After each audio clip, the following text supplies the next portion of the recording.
Assalamualaikum warahmatullahi wabarakatuh. Waalaikumsalam. Selamat siang rekan-rekan semuanya. Kali ini saya di sini sebagai host. Saya Muhammad Salur Ramadan dan teman saya. Saya Kalista Apriliani. Saat ini saya berada di Sumedang, desa Nyalindung. Kami sudah bersama salah satu tokoh seniman Jawa Barat, yaitu Bapak Risman. Kita di sini akan sedikit berbincang mengenai apa latar belakang Bapak Risman dan bagaimana karya beliau sampai saat ini.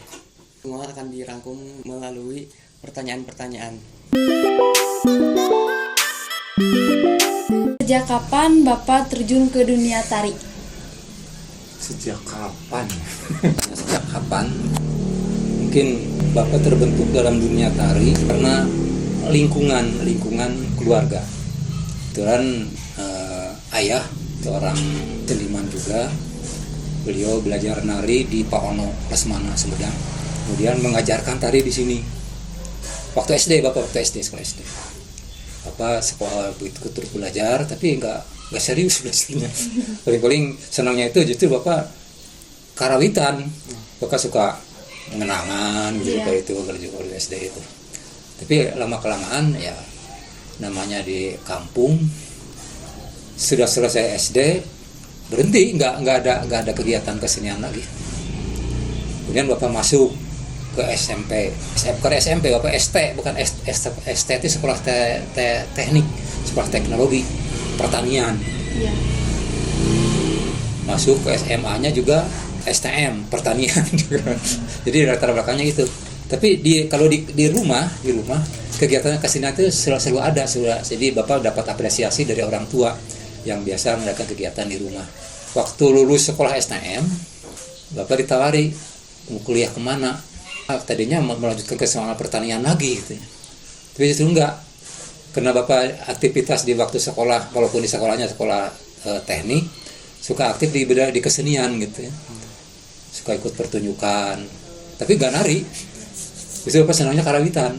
Kata kakak saya, udah kamu masuk aja ke ASTI, betul ASTI. ASTI itu kan sekolah seni, akademi seni tari.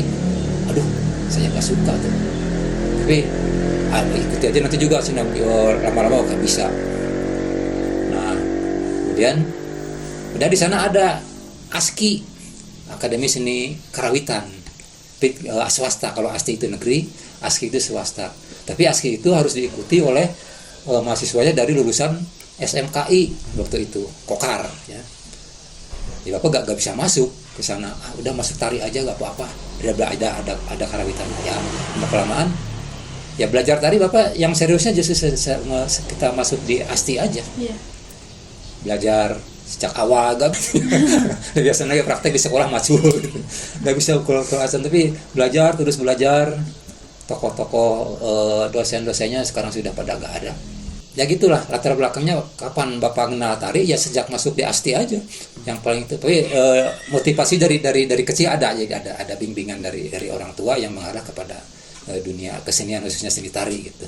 Kalau boleh tahu apa aja sih kayak isi tentang tari kursus menurut Bapak sendiri? Tari kursus, sebetulnya tari kursus itu kan perkembangan dari Nayub. Dari Nayub yang dulu justru perkembangan awal tari kursus itu di Sumedang. Asalnya tari Nayuban yang biasanya dilakukan dengan cara istilahnya namanya pergaulan ya, mencari kesenangan kan, hiburan, dengan cara yang melanggar norma. Nari sambil mabok, pakai ronggeng yang sebagai objek pelampiasan kaum laki-laki sebagai yang menjadi penari itu kan belum jadi Nayub, tapi masih belum jadi kursus ya, namanya itu Nayub yang ada di lingkungan keraton bangsawan. Apakah di rakyat ada dan rakyat mah sok turuti gitu, suka ikut-ikutan. Di sini di keraton diturut ya, ada di kalangan rakyat juga ada Nayuban yang gerak-geriknya seperti di keraton. Hanya di keraton itu diselenggarakannya kan biasanya di pendopo, jadi di daerah di kerajaan waktu itu Sumedang. Nah, lama-kelamaan setelah pendidikan moral meningkat mungkin ya agama ada segala macam, bahwa kesenian yang seperti itu banyak melanggar kesusilaan.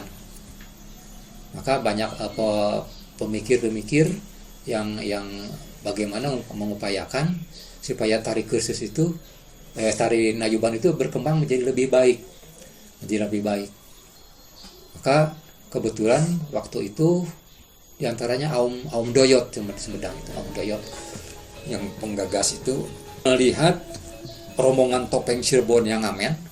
Itu Cirebon itu topengnya topeng ngamen itu bebarang Cirebon itu. Di ngamen itu ke tiap daerah sampai ke daerah Sumedang. Maka si tokoh tokoh Menak Sumedang itu tertarik dengan topeng Cirebon itu. Dia memanggil untuk mempelajari topeng Cirebon itu. Tapi akhirnya dikarenakan disesuaikan dengan kondisi Sumedang itu tidak menarikan tari topeng, tetap aja jadi tari tayub yang ditertibkan. Nah, setelah ditertibkan, maka banyak orang yang tertarik untuk mau belajar dari kursus itu. Mengapa mau belajar? Dikarenakan secara gaul menak dahulu itu, kalau sekarang tuh main golep ya.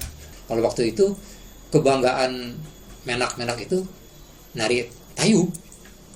Kalau menak tidak bisa nayub, rasanya rendah diri gitu. Rendah diri kalau tidak bisa nayub. Makanya berusaha untuk belajar. Nah, belajar itulah maka dikatakan kursus. Maka dikatakan itu adalah tari kursus. Kursus, tapi di Sunda mah kursus. Di bahasa Belanda juga bahasanya kursus. Setelah dikursuskan, kursus itu tari yang diajarkan. Maka diajarkan, tapi makanya tarian yang tadinya nayub itu bebas dipola hasil pembelajaran dari topeng Cirebon tadi.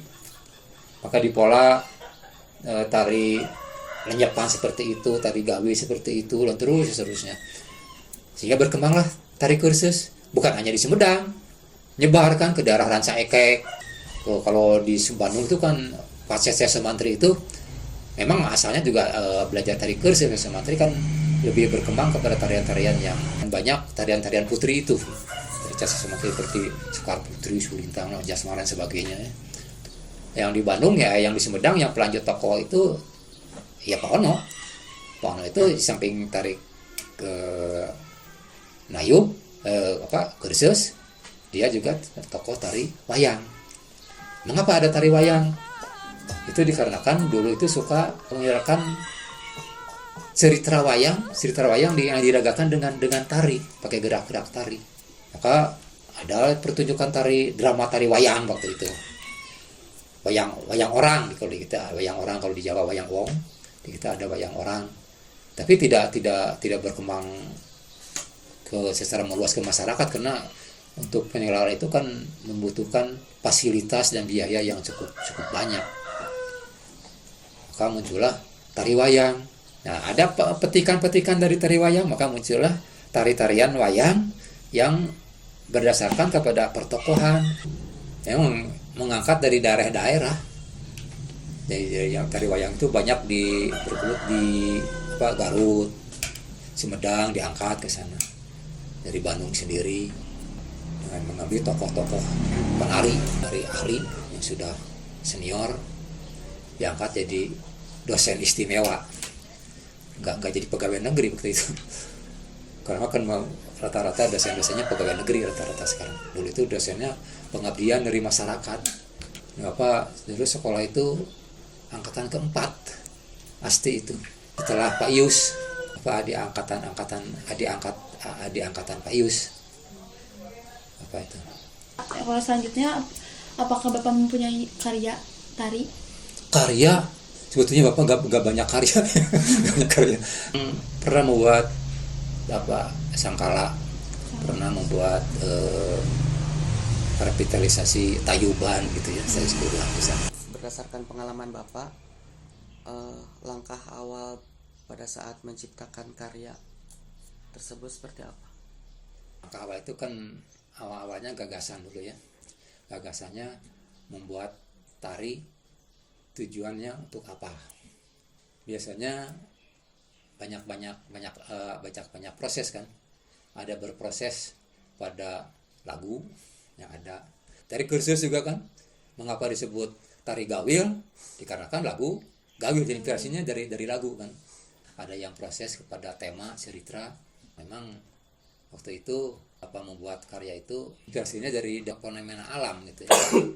Waktu itu membuat karya dikatakanlah sebagai judulnya bukan sangkakala tapi sangkala waktu itu dibuatnya. Sangkala itu waktu, kan merupakan fenomena waktu gitu. Ini Pak, bagaimana menurut pandangan Bapak terhadap tari pada masa kini dan apakah mengalami perubahan? Kalau perkembangan tari masa kini memang sudah berkembang lebih maju lagi, apalagi di dunia pendidikan.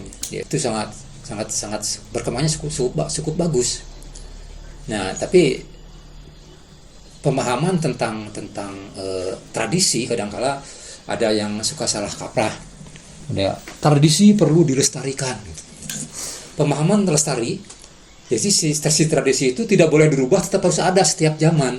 Itu tidak mungkin kan? Zamannya masyarakatnya sudah berubah, ini tetap sama, nggak akan bisa. Yang namanya tradisi tetap harus berkembang. Tradisi di kita itu tradisi yang berkembang, tidak ada yang tetap, gitu, tidak ada yang baku. Tradisi yang baku, ya itu tidak maju. Akhirnya ditinggalkan masyarakat. Itu kan usaha seperti itu perlu dibangkitkan oleh tenaga muda ini. Tidak boleh memaksakan diri, zamannya sudah berbeda, sehingga kesenian pun perlu mengikuti zaman itu. Baik, sebelumnya makasih banyak ya Bapak udah meluangkan waktu untuk kita. Bapak juga terima kasih, masih di aku gitu. Baik, mungkin penutupan saja Pak. Terima kasih Bapak juga sudah menjawab pertanyaan-pertanyaan dari kami. Bapak selalu sehat. Amin. Semoga tari Jawa Barat khususnya kursus dan wayang tetap berkembang. Ya, dari berkembangnya bagian Anda sekarang. Bagian Anda. Bapak hanya sudah menerapkan ke para generasi muda. Sekarang sudah mundur, ya anak remaja ini yang harus maju ke depan.